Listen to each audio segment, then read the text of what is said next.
बिस्मिल्लाहिर्रहमानिर्रहीम। अल्लाह तेरी इबादत करते हैं, तेरे से मदद मांगते हैं। मेरे पाकिस्तानियों, अब तक 9 मई से अब तक 150 पेशियां कर चुका हूं मैं अदालतों में। 150 केसेस की पेशियां मैं भर चुका हूं अदालतों में। मेरे ऊपर 150 केसेस थे,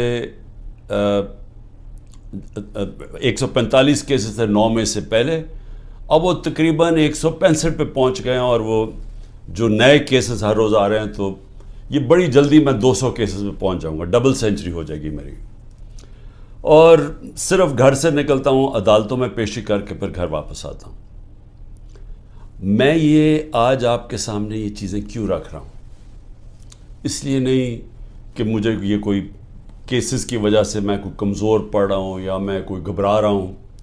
ये मैं तैयार हूँ हर चीज़ के लिए, कि जब भी मुझे पता था कि ये माफिया का मैं मुकाबला करूँगा। माफिया का मतलब ये कि ये वो लोग हैं, ये छोटा सा तबका है, ये मुल्क के वसाइल के ऊपर कंट्रोल करके बैठा हुआ है। ये आपस में मिले हुए हैं। इन्होंने, जब मेरी हुकूमत चल रही थी, तो इन्होंने पूरा प्रोपेगेंडा किया। मीडिया के हाउसेस के लोग इनके साथ मिले हुए थे। अब वो ज़रा दौर देख लें, क्योंकि अल्लाह अल हक है। वो तो अब इकोनॉमिक सर्वे, जो कि हर साल माइशत के ऊपर एक सर्वे पब्लिश होता है, इकोनॉमिक सर्वे ऑफ पाकिस्तान, उसके अंदर वाज़े लिखा हुआ है कि हमारा दौर किधर से शुरू हुआ, क्या हालात थे हमारे, सबसे बड़ा बैरूनी खसारा, उसके बाद कोरोना के 2 साल आ गए, सारी दुनिया में तबाही मची उसकी।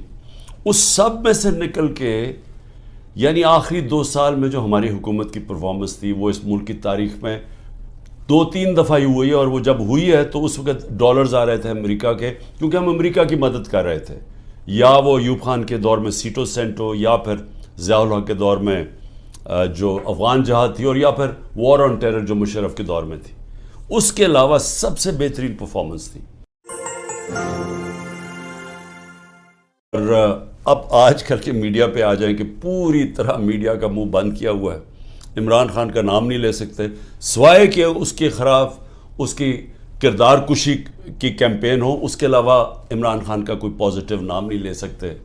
और वो सारे बड़े बड़े जो जहाद करने वाले थे आज़ादी राय में, वो सब चुप करके बैठे हुए हैं और इसका हिस्सा बने हुए हैं।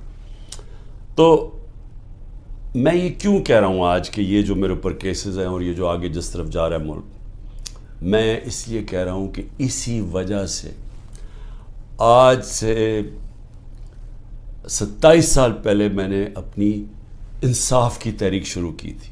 क्योंकि मेरा टाइम सारी दुनिया में गुजरा था, मगरब में, बरतानिया में। मैं तो उनका सिस्टम समझ गया था। तो मैं तो बड़ी पहले इस नतीजे पे आ गया था कि जिस मुल्क में इंसाफ नहीं है, कानून की हुक्मरानी नहीं है, रूल ऑफ लॉ नहीं है, वो मुल्क तरक्की नहीं कर सकता, वहाँ खुशहाली नहीं है। मैं इस नतीजे पे पहुँच गया था, और इसलिए मैंने फिर 27 साल पहले अपनी तहरीक शुरू की इंसाफ की। और आज मैं सिर्फ आपके सामने ये बताना चाहता हूँ कि ये देख लें कि जब ताकतवर फैसला करता है इस मुल्क में, तो क्योंकि वो कानून के ऊपर है, वो हर किस्म का जुल्म कर सकता है कमज़ोर पे। अब ये सब कुछ हो रहा है कि कहीं इमरान खान घुटने टेक के हमारे पास आ जाए कि सर, जो आप कहते हैं मैं तैयार हूँ। बस इसके लिए हर किस्म का हरबा इस्तेमाल किया जा रहा है। हर किस्म का, मेरे पे भी नहीं, मेरे ख़ानदान के ऊपर, उनके अलावा जो तहरीक इंसाफ के अंदर लोग हैं जो खड़े हैं आज, उन सब के ऊपर अब ये गुजर रही है। उनके घरों के ऊपर। यानी मैं बार बार बता चुका हूँ, मैं कभी नहीं समझता था कि मैं अपने मुल्क में ये हालात देखूँगा कि चलें घर तोड़ दिया, बिजनेसेस बंद कर दी, रात के 3 बजे घर में घुसते हैं 30-40 पुलिस वाले, और अपने मुंह कवर करके घुसते हैं। ये भी ज़रा सोचें कि कई शलवार कमीज यानी आम कपड़ों में आते हैं, पुलिस की वर्दियों में नहीं आते, लेकिन क्लैशनिकोव्स पकड़ के आम घरों में आ जाते हैं। वहाँ बच्चे होते हैं, वो कई बच्चों के ऊपर क्या गुजरती है वो जब देखते हैं। आज़म स्वाति के पोतियों के सामने उसको بیوی کے سامنے اندر گھس کے رات کے 3 بجے اس کو مارا، سب کے سامنے دیکھ رہے ہیں اس کو مارتے ہوئے، ایک 75 سال کے آدمی کو، اور صرف اس کی غلطی تھی کہ طاقتور بادشاہ سلامت کے اوپر ایک ٹویٹ کر دی کہ باجوہ صاحب شکریہ آپ نے NRO 2 دیا ان چوروں کو، اس کے اوپر۔ سب کو پتا ہے کہ 9 میں پکڑ کے مجھے انہوں نے جیل میں بند کر دیا، میں تو 3-4 دن مجھے پتہ ہی نہیں کیا ہو رہا تھا، کیونکہ مجھے نظر بند تھا، مجھے تو کوئی ٹی وی نہ خبریں نہ موبائل فون۔